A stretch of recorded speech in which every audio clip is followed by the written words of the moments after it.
Oiê, Poder Judiciário, parte 3. Quando eu vou fazer essas sugestões literárias, vou buscar livros aqui na minha biblioteca, é a hora que eu descubro que eu emprestei que não me devolveram. Né? É bem nessa hora, assim. Eu sou muito.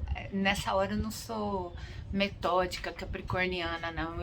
Eu empresto e como eu devolvo livros, eu acho que as pessoas vão devolver, mas nem sempre isso acontece. Eu estava procurando o Príncipe e não encontrei o Príncipe para mostrar para vocês.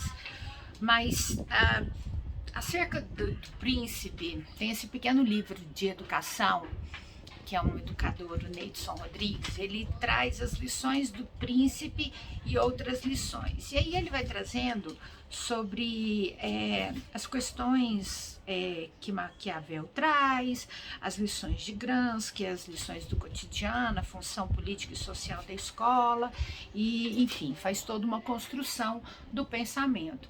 E aí a gente fica assim chateado da gente não ter essa escola que nos fez pensar e questionar esses valores lá na nossa formação, né? A gente deveria ter tido o direito de pensar, de ser intelectual, de ser autônomo, independente, na nossa formação inicial. E aí a gente cai numa discussão muito severa acerca das ideologias dominantes quando a gente fala de poder judiciário. Eu, no momento, eu vou participar de algumas bancas, vou estar falando daqui a pouco para os novos alunos do direito que ingressaram agora no vestibular de abril, sobre ativismo. E aí muita gente critica o ativismo judicial, falando assim para mim, é a ditadura do judiciário. Ativismo é agir, né? É um judiciário que age na mora. O que é a mora legislativa? É quando não tem o legislativo agindo. O legislativo, ele... Deixa eu fechar aqui minha porta que tá ventando demais. Vocês estão vendo que meu cabelo aqui tá balançando, né? Só um minutinho. Ver se eu corto um pouco o corredor de vento aqui do meu apartamento. Quando a gente fala nessas questões de pensamento, de ideologia, a gente tem que entender que tem muita coisa por trás. E o ativismo, ele traz muito isso, assim, né? A gente não quer um juiz que age, que pensa, que interpreta. Isso tem um peso, porque nós acostumamos com decisões tacanhas. Nós acostumamos com decisões pequenas e decisões que eram descumpridas pelo próprio Estado. O Estado recebia essas decisões e ele tem como função institucional, por meio das suas procuradorias, recorrer. Então, para que o judiciário decide se aquela decisão ela vai ser discutida novamente? Então, a gente acostumou com a ideia de processos de 20 anos, processos de 30, 40, 50 anos, e isso não é justiça. Então, quando a gente fala que judiciário se busca justiça, o ideal de justiça já ficou lá atrás, porque o que a gente está aqui é evitando a aplicação da justiça. E aí a gente precisa entender que existe algo atrás do discurso. Existe um campo aí de pesquisa muito rico de análise do discurso, que é justamente entender o que está dito nas linhas e o que está dito nas entrelinhas. Qual que é a ideia que se passa e qual que é a ideia subliminar que quer que se fique assentada dentro do pensamento. Na Páscoa, eu evito ficar pondo esses videozinhos de sei lá, motivacionais ou repetição daquele monte de vídeos de correntes e tal lá que a gente recebe no WhatsApp. Mas esse vídeo eu achei muito interessante e eu queria que alguém tivesse visto, tivesse ficado incomodado com algo que me incomodou. O vídeo em si era bacaninha, bem bacaninha, mas tinha algo que me incomodou e que me incomodava profundamente. Na Páscoa eu coloquei um vídeo do coronavírus andando. E aí, heróis, soldados, homens de bem, muçulmanos, árabes, etc., todos se ajoelhavam perante o coronavírus. E os homens se ajoelhavam só com um joelho no chão e o outro joelho só dobrado, sem estar escorado no chão.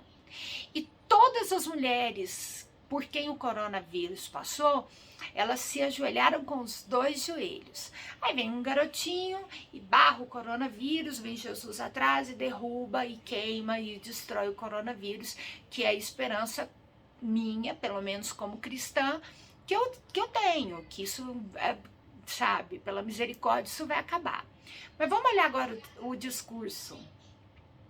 A submissão feminina ali estava muito clara, né? As mulheres, elas se curvam mais diante das dificuldades. E aí a gente precisa entender o que está por trás do discurso. Então, voltando à questão do judiciário, quando a gente fala que o judiciário é um escravo, quando a gente diz que o judiciário não pode decidir, quando a gente fala que o judiciário não pode legislar, em primeiro lugar, o judiciário não legisla, não faz lei. Legislar é fazer lei. Isso é uma coisa que me incomoda profundamente. Não é o estudante, porque o estudante ele está no direito de errar, mas é o profissional do direito que fala que súmula vinculante é lei. Pelo amor de Jesus Cristo. Súmula é decisão judicial, é jurisprudência pacificada. Súmula vinculante é uma decisão madura que o Poder Judiciário, só por meio do Supremo Tribunal Federal, tomou em matéria constitucional. Não é lei, é decisão. Vai doer a decisão, mas é decisão. Não é lei. O Judiciário não legisla, a não ser por meio dos atos legislativos secundários, portarias e resoluções, ou a sua legislação, o seu estatuto da magistratura. Do contrário, ele não legisla. E a gente ouve e acostuma com essa ideia. A gente ouve isso nos noticiários, a gente ouve isso o tempo todo, a gente às vezes ouve isso em sala de aula e sai repetindo uma coisa surreal.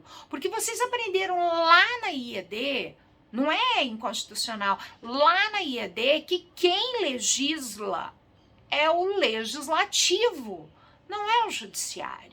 Então eu trouxe 3 livros para recomendar. E aí muita gente vai vir ficar escandalizado que eu estou sugerindo muita coisa de esquerda. Bom, aí eu não sei, porque de repente Carnelucci virou de esquerda. Mas enfim, tá dentro das minhas sugestões. A primeira sugestão que eu sempre faço, eu descobri que eu tinha perdido e comprei outro, então por isso que esse tá novinho, é a Ideologia, da Marilena Chaui. Um pequeno livro, muito gostoso de ser lido, tá? E em que ela trabalha com essa questão do discurso, da análise do discurso, da gente entender o que está por trás, qual a intenção daquilo que está sendo proposto. O segundo livro sobre ideologia é a Ideologia de Soraya Noir Esquel. Isso mesmo, Soraya Noir, né? Noir Esquel. Também outro livro pequeno, tá? Que é uma produção aí do grupo de sociologia coordenado pela Chaui e que vale muito a pena, muito gostoso de ser lido. E a raiz de tudo, né? A raiz de tudo, a ideologia alemã. Então, eu recomendo a leitura para a gente poder fazer a análise do discurso e entender que o judiciário, ele não é escravo da lei, ele não pode ser tido como escravo, porque se ele for escravo, ele está ferindo uma obrigação constitucional que lhe foi imbuída no artigo 2º da Constituição, lhe dizendo que ele tem que ser independente. A harmonia é o equilíbrio entre as funções típicas e atípicas, e é claro que essas súmulas, elas vão ter caráter de decisão, e não caráter de criação de direito, mas súmulas que dizem como o direito vai ser executado naquele caso concreto, nada mais é do que aquele conceitinho de jurisdição que a gente sai repetindo. Jurisdição é dizer o direito no caso concreto. Então, se a gente quer que o judiciário diga o direito, ele vai ter que dizer. E isso, até pouco tempo atrás, não era chamado de ativismo. Era um simples conceito de jurisdição. O tempinho está estourando, daqui a pouco eu volto.